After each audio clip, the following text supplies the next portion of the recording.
স্বামী তার স্ত্রীর ইজ্জত হেফাজত করে, স্ত্রী তার স্বামীর ইজ্জত হেফাজত করে, স্বামী তার স্ত্রীর চরিত্র হেফাজত করে, আর স্ত্রী তার স্বামীর চরিত্র হেফাজত করে। এজন্য আল্লাহ একে অপরের উদাহরণ দিতে যে লেবাস বা পোশাকের সাথে তুলনা দিয়েছেন। সুবহানাল্লাহ পড়েন।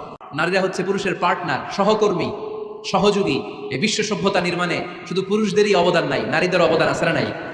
এজন্য কাজী নজরুল ইসলাম অসাধারণ লিখেছে, এ বিশ্বে যা কিছু মহান চিরকল্যাণকর, অর্ধেক তার করিয়াছে নারী, অর্ধেক তার নর। তার মানে নর নারী, স্বামী স্ত্রী দুইজনেরই অবদান এই মানব সভ্যতায় আছে না নাই? এই সম্পর্কটাকে আল্লাহ লেবাসের সাথে তুলনা করে। পোশাক যেমনি চামড়ার সাথে মিশে থাকে, স্বামী স্ত্রীর সম্পর্কটাও এরকম একাকার, মিলেমিশে ভালোবেসে একাকার। স্বামী স্ত্রীর রিলেশনশিপ সম্পর্কটা অনেকটা হাত আর চোখের মতো। হাত ব্যথা পেলে চোখ দিয়ে পানি ঝরে, আবার চোখ দিয়ে পানি ঝরলে হাত সেই পানি মুছে দেয়, ঠিক কি না? তাহলে সম্পর্কটা কেমন যেন হাত আর চোখের মতো। হাত কেটে গেলে পানি পড়ে কোন দিক দিয়ে? চোখ দিয়ে পানি ঝরে। আবার চোখ দিয়ে পানি ঝরলে চোখের পানি মোছার